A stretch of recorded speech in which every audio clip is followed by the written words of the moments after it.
மெய்ப்பனின் குரல் வழங்கும் திருமறை தீபங்கள்.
பிதா குமாரன் பரிசுத்தாவியின் திருப்பெயரிலே ஆமேன். கிறிஸ்துவுக்குள்ளின கண்பான இறைமக்களே, இந்த மாத பிறப்பின் நன்னாளின் வாழ்த்துக்களை உங்கள் அனைவருக்கும் நான் தெரிவித்துக் கொள்கிறேன். இது சிறப்பான மாதத்தின் துவக்கம். இது கோடைக்காலம். முதல் நாள் உலகம் அனைத்தும் தொழிலாளர் தினமாய் கொண்டாடப்படுகிற நன்னாள்.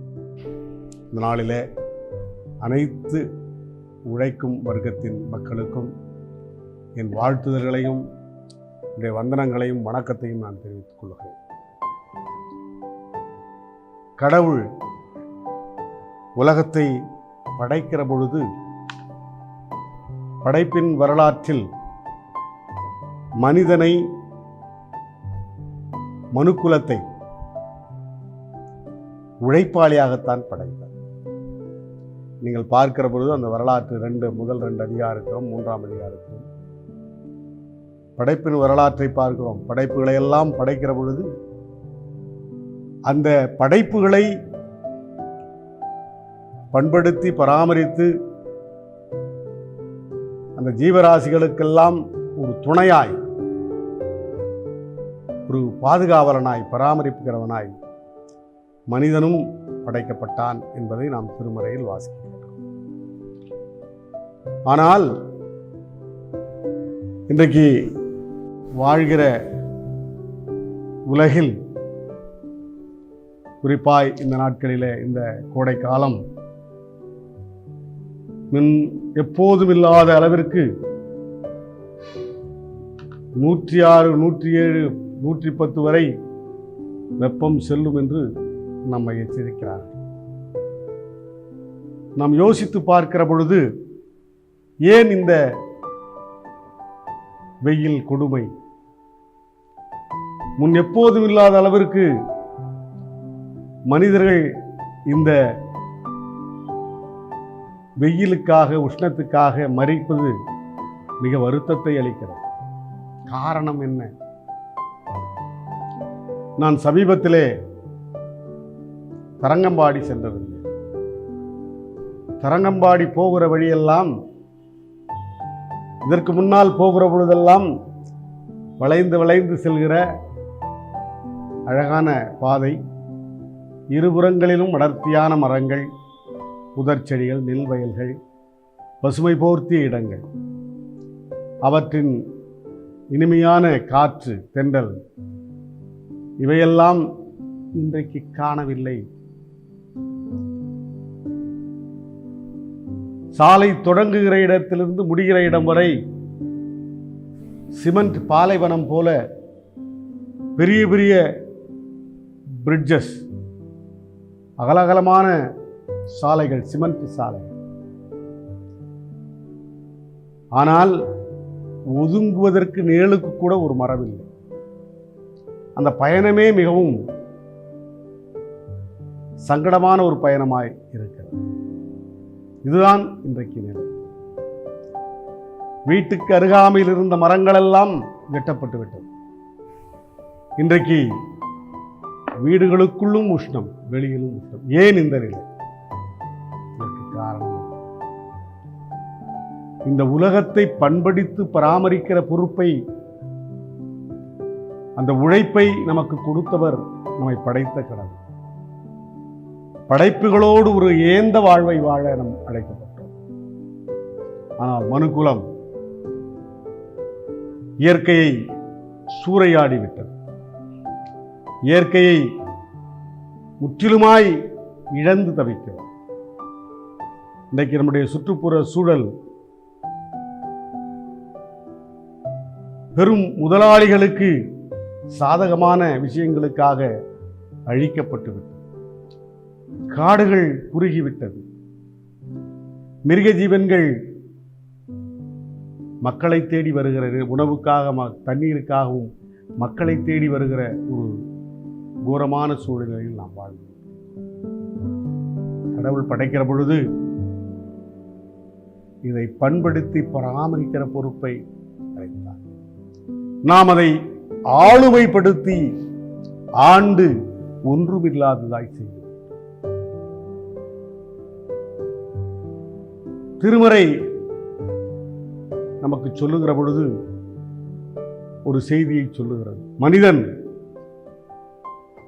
இப்படிப்பட்ட கடவுளின் வார்த்தையை கேட்காமற் போனதனால், நன்மை தீமை என்பதை கடவுள்தான் வைத்திருந்தார் சொல்லு. ஆனால் மனிதன் அதை அறிந்து கொண்ட பிறகு அவனுக்கு கொடுக்கப்படுகிற ஒரு வார்த்தை, நீ உழைத்துத்தான் சாப்பிட வேண்டும், வெற்றி வேலை நிலத்தில் சிந்தைதான் உழைத்து சாப்பிட வேண்டும் என்கிற பொழுது அங்கே உழைப்பை ஏதோ சாபமாக சொல்லப்படும். அல்ல, மனுக்குலத்துக்கு அளிக்கப்பட்ட பொறுப்பாகவே நான் அதை பார்க்கிறேன். உழைப்பு மனுக்குலத்துக்கு அளிக்கப்பட்ட பொறுப்பு. அது ஆணாயிருந்தாலும் சரி, பெண்ணாயிருந்தாலும் உழைப்பு எல்லாருக்கும் ஒன்றாய் இருக்க, அவர்கள் உழைத்து இந்த உலகத்திலே மற்ற ஜீவராசிகளோடு இணைந்து வாழ வேண்டும் என்பதுதான் கடவுளின் திட்டம். ஆனால் கடவுளின் திட்டத்தையே சாபமாக சொல்லி நம்முடைய மூளையை சலவை செய்கிற ஒரு நிகழ்வும் இருக்கிறது. கடவுளின்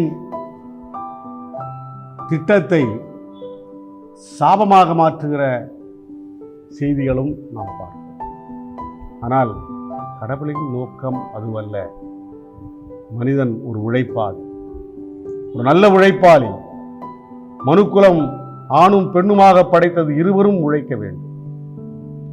அதிலேயும் மனிதனுடைய எக்ஸ்பிளாய்டேஷன், பெண்ணுக்கான உழைப்பு நேரம் அதிகமாக இருக்கிறது. தன் எலும்பின் எலும்பு தசையின் தசை என்று சொல்லுகிற தன் மாம்சத்தின் ஒரு அங்கமாயிருக்கிற பெண்ணுக்கு அதிகமான உழைப்பை தந்து அதையே எக்ஸ்பிளாய்ட் பண்ணுகிற ஒரு கால சூழ்நிலையில் நாம் இருக்கிறோம். ஆதியாகமத்திலே நாம் பார்க்கிறோம், மனிதனை கடவுள் ஆரம்ப காலத்தில் இந்த உலகத்திலே அவன் எதையும் மனுக்குலத்தை தன்னுடைய முழு கண்ட்ரோலில் வைத்திருந்தார். ஒரு ரோபோட் போல வைத்து அவருடைய திட்டங்களை எல்லாம் அவன் மூலம் நிறைவேற்றுவதற்கு அவர் செயல்படுகிற பொழுது மனிதனுக்கே இயற்கையான இருக்கிற குணம் ஏன் எதற்கு என்கிற கேள்வியை அவன் எழுப்பியதனால் அவன் மீண்டும் கடவுளின் முழு நன்மை தீமையை உனக்கு சொன்னவன் யார் என்று கடவுள் கேட்கிறதாய் ஒரு செய்தியை நாம் திருமறையில் பார்க்கிறோம். ஆதியாகமம் 3ஆம் அதிகாரம் 11ஆம் வசனம். அப்போது அவர், நீ நிர்வாணி என்று உனக்கு அறிவித்தவன் யார்?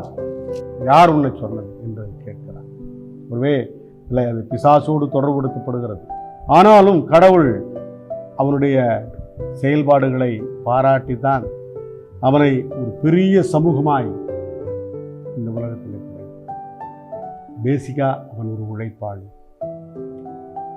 ஆணும் பெண்ணுமாய் இந்த உலகத்திலே உழைக்கிற மனுக்குலமாய் அவர்களை படைத்து இன்றைக்கு வரைக்கும் பராமரித்துக் கொண்டிருக்கிறார். என்னதான் மனுக்குலம் கடவுளின் திட்டத்துக்கு எதிராய் சென்றாலும் அவர் தான் படைத்த படைப்புகளையும் தன் படித்த மனுக்குலத்தையும் ஒரு நாளும் கைவிடவில்லை. இப்படி ஒரு உழைப்பின் அடையாளமாய் மனுக்குலம் இருக்கிறது கிறிஸ்துவுக்குள். எனக்கு அன்பானவர்களே, அப்படிப்பட்ட உழைப்பாளியாய் இருக்கிற இந்த மனுக்குலம் இன்றைக்கும் உலகத்திலே பல கோடி மக்கள், எல்லா நாடுகளிலும் கடுமையான உழைக்கிற மக்கள், ஏழைகள், பெண்கள் தங்கள் உழைப்பை அதற்கு தகுந்த கூலி இல்லாமல், அதற்கு தகுந்த ஊதியம் இல்லாமல் இந்த வெயிலிலும் இயற்கை சீற்றங்களிலும் தொடர்ந்து தந்து கொண்டிருக்கிறார். அப்படிப்பட்ட உன்னதமான மக்களை போற்றுகிற, உழைப்பாளிகளை போற்றுகிற இந்த நன்னாளில் நாம் எல்லாரும் உழைக்கும் மக்களை கொண்டாட வேண்டும். உழைக்கும் மக்களை நாம் போற்ற வேண்டும். அவர்களுக்காக கரிசனை கொள்ள வேண்டும். ஆண்டவர் தாமே இந்த வார்த்தைகளை ஆசீர்வதிப்பாராக. ஆமென். ஜெபம் செய்வோம். கிருபையுள்ள எங்கள் நல்ல ஆண்டவரே, இந்த மனமகிழ்ச்சியான காலை வேளை, தொழிலாளர் தினமாயிருக்கிற இந்த நன்னாள், நீரே படைப்பு தொழிலை செய்த முதல் தொழிலாளி. உம்மால் படைக்கப்பட்ட படைப்புகள் எல்லாம் உழைப்பாளிகள் என்பதை நான் உணர்ந்திருக்கிறோம். அப்படிப்பட்ட படைப்பாளிகளின் நாளாய் கொண்டாடுகிற இந்த நாளில் உலகம் அனைத்தும் இருக்கிற தொழிலாளிகளுக்காக நாம் ஜெபிக்கிறோம். கடுமையான உழைப்புக்காக ஜெபிக்கிறோம். ஒருவேளை நாங்கள் சொகுசான வாழ்க்கை வாழ்வதற்கு வெயிலிலும் மழையிலும் வயல்களிலும் நிறுவனங்களிலும் ஃபேக்டரிகளிலும் தங்கள் இன்னுயிரை துச்சமென மதித்து உழைத்துக் கொண்டிருக்கிற அந்த மக்களுக்கெல்லாம் ஆண்டவர் உம்முடைய ஆசீர்வாதம் நிறைவாக்கட்டும். அவருடைய தேவைகளை எல்லாம் சந்திக்கப்படட்டும். அந்த மக்களின் உழைப்பை நாங்கள் இன்றைக்கு நினைவு கூறுகிறோம். அவர்கள் குடும்பங்களை போற்றுகிறோம். ஆண்டவர் நீதாமே தொடர்ந்து இந்த நாளின் ஆசீர்வாதத்தை உழைக்கும் மக்கள் அனைவருக்கும் நிறைவாய் தந்து ஆசீர்வதிக்க வேண்டும் என்று இயேசுவின் மூலம் கேட்கிறோம் எங்கள் ஜீவனுள்ள தந்தையே. ஆமென். தந்தை, மைந்தன், தூயாவி அன்பும் அருளும் ஆசீர்வாதபடி நடத்த நீங்கா பாதுகாப்பு எங்கள் அனைவரோடும் இன்று வென்று சதா காலம் தங்கியிருப்பதாக. ஆமென்.